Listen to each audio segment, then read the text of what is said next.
I'm thankful for my teachers at CVCA because of how intentional they are with their students. I'm thankful for my teachers at CVCA because they just show me how they love Christ, and I can really learn from them, and I just love that they love me as me, and I just really like that about them.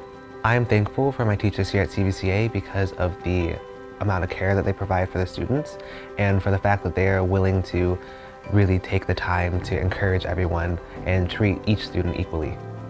I'm thankful for my teachers at CVCA because they uplift their students.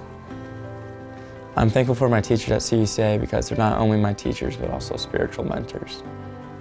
I'm thankful for CVCA teachers because they are the most personal, loving, and generous people here. I'm thankful for my teachers at CVCA because of their not only attention to detail for me personally, just that they truly care about me and truly care about me succeeding. School doesn't feel like a chore with them. School feels like something I get to do. Feels like something that I've been given, I haven't earned it. So that's just a really cool situation.